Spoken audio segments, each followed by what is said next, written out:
महाराज जी मंत्री हमेशा बूढ़ा आदमी रखना चाहिए, जवान नहीं रखना चाहिए। बूढ़े आदमियों में दम तो बहुत होती है, दिमाग का बहुत अच्छा प्रयोग करते हैं बूढ़े आदमी।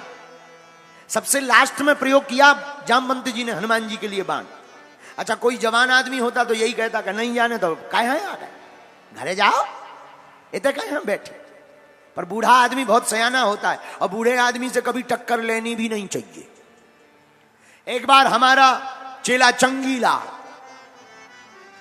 चंगीलाल की आयु 70 साल, चेला का नाम चंगीलाल की आयु 70 साल। रेल में बैठा, रेलगाड़ी में जबलपुर से भोपाल जा रहा था। रेलगाड़ी पे बैठा चंगीलाल, आयु 70 साल, बैठा रेलगाड़ी में, टिकट कटवा ली, जेब में टिकट डालकर बैठा। उसी समय पनागर के 12-15 लड़के चढ़े, 12-15 लड़के। अच्छा इनका नाम ही है लड़के। लड़के किन्हें कहते? जो लड़े वही लड़के। तो 12-15 चढ़े पनागर के लड़के रेलगाड़ी के डब्बा में।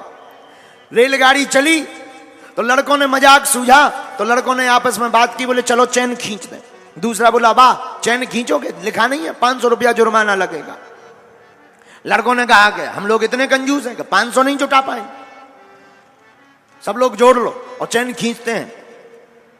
सबने 100-100, 200 रुपया करके जोड़े। किसी के पास में खुलना नहीं थे तो हो गए 1200। 1200 रुपया एक लड़के की जेब में डाल दिया और चैन खींचने वाले थे तब तक एक थोड़ा सा बुद्धिमान लड़का था, बोले 1 रुपया भी नहीं लगेगा और चैन भी खिंच जाएगी। बोले कैसे? बोले एक काम करो, चैन खींच दो और जब टीटी आवे तो कह देना इस बुढ़ा आदमी ने खींची है, ये दादाजी ने खींची है। अब बेचारो चंगीलाल हाथ जोड़े, हे भैया हमें ना फंसाओ, हमें हैरान ना करो। अच्छा कई लोगों को कोई हाथ जोड़े गिड़गिड़ाए तो ज्यादा मजा आता है, तो लड़कों को और मजा आने लगा, है तुमने खींची है। और तुरंत लड़कों ने ली सो रेलगाड़ी की चैन खींच दी।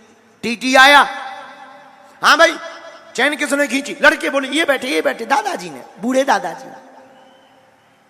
अब चंगीलाल तो हाथ जोड़ के क्षमा मांगता रहा, लेकिन लड़के तो लड़के किसकी सुने।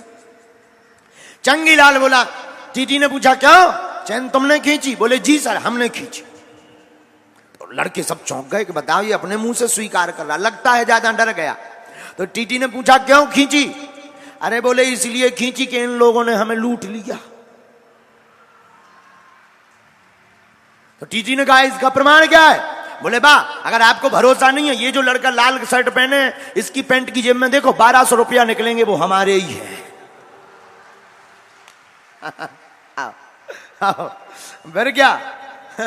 फिर क्या टीटी ने चेक करवाया, 1200 रुपया पकड़े गए और पकड़े गए जेब में 12 लड़के पकड़े गए। उनको जेल में ले जाने के लिए रेलवे स्टेशन पर जब गाड़ी आगे रुकी तो वो जाने लगे। चंगीलाल हाथ जोड़ करके और अपनी दाढ़ी पर हाथ फेर के बोला देखो वैसे ही नहीं सफेद हो गए जेबा।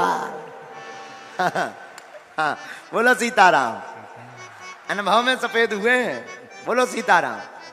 इसीलिए जामवंत भी बूढ़े हैं, जामवंत मंत्री अति बूढ़ा।